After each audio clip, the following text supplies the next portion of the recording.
जय हिंद। आज हम प्रश्न उत्तर करेंगे। एनसीईआरटी क्लास 8 विज्ञान अध्याय 1 फसल उत्पादन एवं प्रबंधन। आइए प्रश्न अभ्यास से प्रश्न उत्तर करते हैं। प्रश्न संख्या 1, उचित शब्द छांटकर रिक्त स्थानों की पूर्ति कीजिए। यहाँ देखिएगा शब्द भंडार है तैरने, जल, फसल, पोषक, तैयारी। तो देखिए प्रश्न 1 का क है, एक स्थान पर एक ही प्रकार के बड़ी मात्रा में उगाए गए पौधों को क्या कहते हैं? तो उसे कहेंगे फसल। उत्तर होगा फसल। प्रश्न ख, फसल उगाने से पहले प्रथम चरण मिट्टी की क्या होती है? तो तैयारी होती है। उत्तर होगा तैयारी। प्रश्न ग, क्षतिग्रस्त बीज जल की सतह पर क्या लगेंगे? तो तैरने लगेंगे। उत्तर होगा तैरने। प्रश्न घ, फसल उगाने के लिए पर्याप्त सूर्य का प्रकाश एवं मिट्टी से क्या आवश्यक है? तो जल तथा पोषक आवश्यक है। उत्तर होगा जल तथा पोषक। प्रश्न 2, कॉलम ए में दिए गए शब्दों का मिलान कॉलम बी से कीजिए। तो यहाँ पर देखिएगा कॉलम ए से कॉलम बी का मिलान है। देखिएगा खरीफ फसल का मिलान है ई से धान एवं मक्का। रबी फसल का मिलान है डी से गेहूं, चना, मटर। तीसरा, रासायनिक उर्वरक का मिलान है बी से यूरिया एवं सुपर फॉस्फेट। कार्बनिक खाद का मिलान है सी से पशु अपशिष्ट जैसे गोबर, मूत्र एवं पादप अवशेष हैं। यहाँ पर देखिएगा व्याख्या है, खरीफ फसलें वर्षा ऋतु में उगती है जैसे धान। रबी फसलें शीत ऋतु में उगती है जैसे गेहूँ। यूरिया आदि रासायनिक उर्वरक है। गोबर आदि से बनी खाद को कार्बनिक खाद कहते हैं। प्रश्न संख्या 3, प्रश्न है निम्न के दो दो उदाहरण दीजिए। तो यहाँ पर देखिएगा खरीफ फसल का उदाहरण है धान, मक्का। और वहीं ख नंबर में है रबी फसल का दो उदाहरण है गेहूं, चना। प्रश्न संख्या 4, प्रश्न है निम्न पर अपने शब्दों में एक एक पैराग्राफ लिखिए।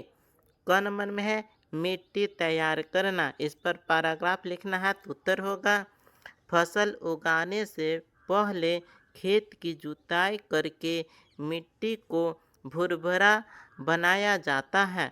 इससे मिट्टी में वायु का संचार होता है और पौधों की जड़ें अच्छी तरह फैलती हैं। अब हम ख नंबर में बुवाई के बारे में हम जानेंगे। तो उत्तर होगा बीजों को उचित गहराई और दूरी पर मिट्टी में डालने की प्रक्रिया को बुवाई कहते हैं। इससे बीज अच्छे से अंकुरित होते हैं। ग नंबर में है निराई। तो खेत में उगने वाले अनावश्यक पौधों को खरपतवार कहते हैं। इन्हें हटाने की प्रक्रिया निराई कहलाती है। घ नंबर में है थ्रेसिंग। कटाई के बाद अनाज को डंठल से अलग करने की प्रक्रिया थ्रेसिंग कहलाती है। प्रश्न संख्या 5 है, स्पष्ट कीजिए कि उर्वरक खाद से किस प्रकार भिन्न है। उत्तर होगा उर्वरक रासायनिक पदार्थ होते हैं जो तुरंत पोषक तत्व देते हैं। और वहीं खाद खाद प्राकृतिक पदार्थ होती है जो मिट्टी की गुणवत्ता सुधारती है। प्रश्न 6, सिंचाई किसे कहते हैं? जल संरक्षित करने वाली सिंचाई की दो विधियों का वर्णन कीजिए। तो यहाँ पर उत्तर है,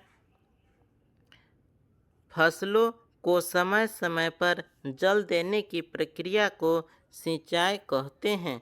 जल संरक्षित करने वाली विधियां हैं, पहला है ड्रिप सिंचाई, जल बूंद बूंद पौधों की जड़ों तक पहुंचता है। दूसरा है स्प्रिंकलर सिंचाई, फव्वारे से जल समान रूप से गिराया जाता है। प्रश्न संख्या 7, यदि गेहूं को खरीफ ऋतु में उगाया जाए तो क्या होगा? चर्चा कीजिए। उत्तर होगा, गेहूं को अधिक वर्षा सहन नहीं होती। खरीफ ऋतु में अधिक बारिश होने से गेहूं की फसल खराब हो जाएगी और उत्पादन कम होगा। प्रश्न 8, खेत में लगातार फसल उगाने से मिट्टी पर क्या प्रभाव पड़ता है? व्याख्या कीजिए। उत्तर होगा, लगातार फसल उगाने से मिट्टी के पोषक तत्व समाप्त हो जाते हैं और मिट्टी की उर्वरता कम हो जाती है। प्रश्न संख्या 9, खरपतवार क्या है? हम उनका नियंत्रण कैसे कर सकते हैं? उत्तर होगा, खेत में फसल के साथ उगने वाले अनावश्यक पौधों को खरपतवार कहते हैं।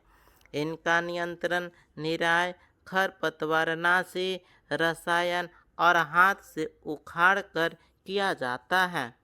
प्रश्न संख्या 10, के गन्ने की फसल उगाने का सही क्रम? तो यहाँ पर देखिएगा, उत्तर है इस प्रकार से।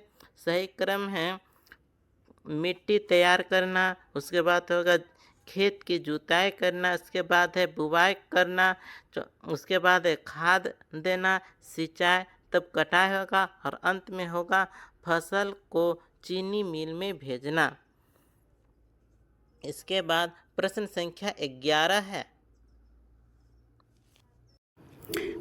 प्रश्न संख्या 11, यहाँ पर देखिएगा, प्रश्न है, नीचे दिए गए संकेतों की सहायता से पहेली को पूरा कीजिए। देखो ऊपर से नीचे है। पहला, सिंचाई का एक पारंपरिक तरीका है, तो वह होगा रहट। तो ऊपर से नीचे हो गया रहट, रहट सिंचाई का एक पारंपरिक तरीका है। दूसरा है, बड़े पैमाने पर पालतू पशुओं की उचित देखभाल करना, तो होगा ख का उत्तर पशुपालन। देखिएगा पशुपालन, ठीक है। तो यहाँ पर देखिएगा पशुपालन, दूसरा का उत्तर है। तीसरा है, फसल जिन्हें वर्षा ऋतु में बोया जाता है उसे कहेंगे खरीफ। तो यहाँ देखिए उत्तर है तीसरा का खरीफ, खरीफ। छठा नंबर में फसल पक जाने के बाद काटना, तो उसे कहेंगे कटाई। छठा यहाँ देखिए कटाई, छठा का उत्तर होगा कटाई। फिर है बाएं से दाईं ओर, शीत ऋतु में उगाए जाने वाले फसलें उसे कहेंगे रबी। तो यहाँ पर देखिएगा पहला का उत्तर होगा बाएं से दाएं रबी। चौथा नंबर में है, एक ही किस्म के पौधे जो बड़े पैमाने पर उगाए जाते हैं तो उसे कहेंगे फसल। तो यहाँ पर देखिएगा फसल, बाएं से दाएं है फसल, ठीक है। उसके बाद है पांचवा नंबर में कि रासायनिक पदार्थ जो पौधों को पोषक प्रदान करते हैं उसे कहेंगे उर्वरक। देखिएगा पांचवा नंबर में है बाएं से दाएं उर्वरक होगा आंसर है। इसके बाद है सातवां नंबर में कि खरपतवार हटाने की प्रक्रिया को कहेंगे निराई। तो यहाँ पर देखिएगा निराई। इसी प्रकार से यह प्रश्नोत्तर यहीं पर कंप्लीट होता है। मिलते हैं अगले वीडियो में, तब तक के लिए धन्यवाद।